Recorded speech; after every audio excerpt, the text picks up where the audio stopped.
Bab 40 Membunuh di Malam Hujan. Laut Cina Timur, penguasa abadi Penglai, Zhao Ping. Kata Tian Fuhai. Dia menulis puisi dan menyeduh anggur akasia. Tuan abadi Penglai, Zhao Ping. Li Heran menyebut nama itu, mengerutkan kening dan berkata, saya tidak mengatakan bahwa saya tahu semua penyair di dunia, tapi saya tahu sekitar 70 hingga 80% dari mereka. Tapi mengapa saya belum pernah mendengar nama Tuan Abadi Penglai? Saya belum pernah mendengar tentang Zhao Ping. Tuan Abadi Penglai adalah seorang pertapa ahli yang tidak muncul di dunia dengan mudah. Tian Fuhai tertawa dan berkata, saya bertemu dengannya secara kebetulan, dan saya hanya meminta beberapa botol anggur untuk mendengar puisi seperti itu. Saya mengirim orang untuk mencarinya lagi, tapi tidak ada jejak. Dia benar-benar Master Xianyun Yehe, benar-benar pertapa yang sangat hebat. Li Heran menghela nafas, cukup kecewa. Namun, dia berubah dengan cepat. Dengan anggur yang enak dan karya yang luar biasa, dia dengan cepat tenggelam di dalamnya. Peng Yue juga menghela nafas berulang kali. Saya pikir dia adalah seorang berbakat dari Kabupaten Donghai. Hasilnya adalah awan menganggur dan burung bangau liar. Bahkan jika suatu hari dia terbang ke langit, dia tidak akan ada hubungannya dengan dia sebagai gubernur daerah. Semua masih minum. Saya hanya minta total beberapa toples. Setelah minum kali ini, saya khawatir saya tidak akan pernah mencicipinya lagi. Su Tianhua, sebaliknya, memutar matanya dan bertanya, Saudara Tian, berapa total toples anggur yang Anda minta? Bagaimana kalau menjualnya kepada saya? Aku akan memberimu 2000 tael perak untuk setiap toples. Tidak untuk dijual. Tian Fuhai menolak tanpa ragu-ragu. Kamu sendiri yang mengakui kalau arak ini lebih enak dari arak upeti yang kamu minum di istana. Tapi kamu hanya membayar 2000 tael perak, kamu pelit banget. Akan aneh jika menjualnya kepada Anda. 3000 tael. Tidak untuk dijual. 5000 tael. Su Tianhua cemas, Saudara Tian, jika Anda menjual pada saya satu toples saja, saya akan menjadi jaminan Anda dan pergi ke Bank Tianxia untuk meminjam 500.000 tael perak. Saudara Su, bukan karena saya tidak ingin menjualnya, tetapi karena saya mengalami kesulitan. Tian Fuhai mengerutkan kening dan menghela nafas. Apa alasannya? Zhao Ping adalah seorang pertapa dan tidak memiliki dokumen resmi. Dia membuat anggur yang berarti melanggar hukum Dawei. Tidak apa-apa jika meminumnya sendiri. Jika dia menjualnya, seseorang akan tertarik. Bukankah itu hanya dokumen resmi? Saya akan menyetujuinya. Peng Yue berkata dengan marah, dan beri dia hak untuk membuat 10.000 botol anggur setahun. Tian Fuhai mendesis. Menghirup udara, tapi hatinya dipenuhi dengan kegembiraan. Ini gila. Ambil sebotol seharga 1000 tael dari Zhao Ping dan jual dengan harga 5.000 tael, dapatkan keuntungan bersih 4.000 tael. 10.000 botol, itu kentungannya, 40 juta tael. Pendapatan pajak tahunan dinasti Dawei mungkin tidak sebesar ini, bukan? Tian Fuhai tidak bisa menahan diri untuk tidak tergerak. Hubungan dengan Zhao Ping harus dijaga, dan dia bahkan telah memutuskan untuk menjodohkan putrinya Tian Rou dengan Zhao Ping nanti. Begitu dia menjadi mertuanya, dia tidak bisa lepas dari genggamannya. Dia juga ingin mengirim putranya ke Kabupaten Yunnan agar dia bisa lebih dekat dengan Zhao Ping. Saat itu, seorang pelayan mengetuk pintu dan melaporkan, Pak, buruk sekali, cuaca sedang turun hujan. Sedang turun hujan. 3 kata itu meledak di telinga Peng Yue seperti guntur, menyebabkan dia segera berdiri. Semuanya, ini panen musim gugur, tapi hari ini hujan. Saya khawatir akan terjadi bencana. Saya harus mengurus urusan resmi, jadi maafkan saya. Peng Yue menangkupkan tangannya dan keluar dari aula utama. Li Heran hanya menghela nafas dan berkata bahwa para petani akan menderita lagi, dan terus minum. Dia bukan lagi putra mahkota dan guru sekarang, dan dia tidak berdaya. Dia hanya bisa minum untuk menenggelamkan kesedihannya. Su Tianhua tidak peduli apakah hujan atau tidak, jadi dia meminta Tian Fuhai untuk mengambilkannya minuman sekarang agar tidak menyesalinya. Tapi dia mengambil keputusan dan kembali ke Zhaoping, untuk meminta petugas pencicip anggur kelas 7, meminta anggur akasia. Dengan posisi resmi itu, tidak peduli berapa banyak anggur yang dia minta, tidak ada yang berani mengatakan hal yang salah. Hujan juga turun di desa Siping. Seluruh desa panik. Hujan, hujan, hujan. Pergi ke ladang untuk mengumpulkan panenan. Ramai terdengar teriakan antar warga desa. Semuanya terdengar seperti ini, satu demi satu, satu lebih keras dari yang lain. Sedang hujan. Zhaoping juga terkejut. Di kehidupan sebelumnya, dia pernah melihat sebuah berita, saat seseorang sedang memanen gandum, hujan turun dengan deras. Pemanen dihantam banjir bandang, menyebabkan jutaan hektar gandum terendam air, dan seluruh negeri menderita. Ini semua adalah darah dan keringat rakyat jelata yang menghadapi hujan panas, hari demi hari selama beberapa bulan menggarap lahan, merawat tanaman. Bagaimana dengan sekarang? Dengan turunnya hujan, panen besar musim gugur semuanya dilakukan secara manual. Dari pemanenan, pengeringan, dan terakhir penumbukan, membutuhkan waktu lebih dari sebulan. Hujan musim gugur bersifat terus-menerus dan pasti akan menurunkan jumlah serta kualitas produksi. Jika Anda tidak mampu membayar pajak, maka itu akan menjadi masalah besar lainnya. Keluarga Zhaoping tidak bertani, jadi hujan atau tidak, itu tidak ada hubungannya dengan dia. Namun sebagai manusia modern, bagaimana Zhaoping bisa menyaksikan para petani kehilangan hasil panennya? Meskipun dia tidak memiliki kemampuan untuk menyelamatkan dunia dan menyelamatkan manusia, dia masih terpanggil untuk memberikan bantuan. Zhaoping susah tidur dan bangun untuk berpakaian. Ketika dia keluar, Xia Kuan dan yang lainnya sudah bangun.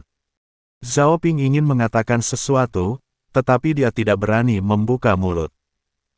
Zhaoping mengerti dan tersenyum pahit, Kuanzi, saudara Meng, meskipun kalian semua adalah budakku, aku tidak akan pernah membatasi kebebasanmu. Sekarang sedang hujan. Ayo pulanglah dan memanen tanaman. Tidak. Xia Kuan ragu-ragu sejenak, lalu menggelengkan kepalanya dan berkata, kami tidak boleh pergi. Bagaimana jika Majiu menggunakan kesempatan ini untuk merepotkanmu? Ini tidak mungkin suatu kebetulan. Zhaoping berkata sambil tersenyum, selain itu, saya harus membantu memanen hasil panen. Jika dia datang, dia hanya akan sia-sia. Pergilah, mulailah bekerja dengan cepat. Qian Liu, lukamu belum sembuh, jadi kamu tetap di sini untuk menjaga keluarga. Yunman, ayo kita pergi ke rumah Li Hu, bersama untuk membantu bibi keempat memanen hasil panen. Mendengar ini, Xia Kuan dan yang lainnya tidak ragu-ragu lagi, dan kembali ke desa Xia bersama Xia Yang dan yang lainnya. Zhaoping mengambil sabit dan peralatan lainnya dan membawa orang ke rumah Li Hu, tapi dia terlambat, ketinggalan. Bibi keempat dan paman Li sudah pergi ke ladang. Li Hu sangat bingung karena dia tidak tahu di mana tanah milik orang tuanya berada. Untungnya Yunman mengetahuinya, dan mereka bertiga bergegas ke kebun Li Hu. Benar saja, mereka semua ada di sana. Bibi keempat sedang sibuk memanen. Paman Li memuat hasil panen ke kereta keledai. Zhaoping tidak membuang waktu, mengayunkan sabitnya dan mulai memotong tanaman. Ketika bibi keempat dan Li Shou melihat ini, mereka terus mengucapkan salam dan sangat berterima kasih. Yunman tidak memiliki peralatan dan hanya bisa membantu memuat bibit padi ke gerobak keledai. Hanya Li Hu yang berdiri di sana dengan bodoh, tidak tahu harus berbuat apa. Li Shou dan bibi keempat hanya bisa menghela nafas. Anakku benar-benar bodoh. Dia bahkan tidak tahu cara memanen tanaman saat hujan. Melihat hujan semakin deras, Li Shou tidak bisa menahan diri untuk tidak memarahi. Huzi, kamu juga membantu pekerjaannya. Apa yang harus saya lakukan? Li Hu bertanya balik, hanya ada 2 sabit, dan ibu serta kakak Ping sudah menggunakannya. Tanaman padi yang mereka potong sudah cukup untuk dimuat Yunman ke gerobak. Aku tidak punya pekerjaan yang harus diselesaikan. Li Shou menjadi semakin marah ketika mendengar ini. Tuan Zhao bertanggung jawab atas makananmu, dan dia memanen untuk keluarga kita. Tidak bisakah kamu melakukannya sendiri dan membiarkan dia beristirahat? Betapa lelahnyakah seorang pria dewasa karena hanya memotong sedikit tanaman? Li Hu membalas lagi. Saudara Ping selalu berkata bahwa orang yang cakap, bekerja lebih keras. Dia adalah orang yang sangat cakap dan seharusnya berbuat lebih banyak. Li Shou hampir muntah darah setelah mendengar ini. Bahkan Zhao Ping tidak tahan mendengarkannya. Namun hal itu juga mengingatkannya pada sebuah pepatah. Alasan orang bodoh dianggap bodoh adalah karena kecerdasannya tidak dipahami oleh orang lain. Li Hu sepertinya seperti ini. Dia membuat segala macam alasan konyol untuk tidak bekerja. Zhao Ping tidak berdebat dengan orang bodoh dan terus bekerja keras. Hingga subuh, panen padi di satu sawah belum selesai. Zhao Ping harus menyesali karena terlalu lambat untuk mengumpulkan panenan hanya dengan mengandalkan tenaga kerja manual. Tapi Zhao Ping hanya melihat hal-hal seperti apa proses pemanenan, dan tidak mungkin untuk mengutak-atiknya untuk saat ini. Ke depan harus dibuat alat panen otomatis yang cepat, efektif, dan efisien. Adapun bagian-bagian itu, tidak mungkin dibuat dalam kondisi saat ini. Haschim, bersin. Hembusan angin bertiup, dan Zhao Ping tidak bisa menahan bersin. Ini mengingatkannya pada sesuatu yang buruk. Pada zaman dahulu, tidak ada ponco, apalagi payung. Saat hujan, orang kaya membeli payung kertas minyak, sedangkan orang miskin sering menggunakan jas hujan sabut kelapa, atau sekadar memakai topi bambu. Pemilik asli tubuhnya adalah orang biasa yang tidak bertani dan bahkan tidak memiliki jas hujan, atau sabut penutup kepala di rumah. Dia hanya memakai topi ketika keluar. Dia harus membungkuk untuk memotong tangkai padi, dan pakaiannya jadi cepat basah karena hujan. Sekarang dia tertiup angin dan bersin, yang merupakan gejala awal masuk angin. Sekalipun dia memakai topi, dia pasti akan basah kuyup jika terlalu lama kehujanan. Kalau masuk angin, itu urusan besar bagi semua warga desa. Tidak berlebihan jika dikatakan bahwa ini akan menjadi wabah. Pada zaman modern, banyak sekali contoh angin dingin yang mematikan. Kondisi medis di dinasti Dawei bahkan lebih terbelakang, dan bahkan lebih sulit untuk menyembuhkannya. Lagi pula, saat hujan sering kali masyarakat biasa keluar untuk mengambil hasil panenan, siapa yang punya uang cadangan untuk berobat ke dokter? Sekalipun warga sakit parah, warga hanya bisa pasrah. Zhao Ping tidak berani menunda lebih lama lagi dan berkata kepada Li Shou, "Paman Li, saya harus pergi ke gunung untuk menggali bahan obat. Saya tidak dapat lagi membantu Anda memanen padi." "Tidak apa-apa, pergi dan lakukan pekerjaanmu," Li Shou berkata sambil tersenyum.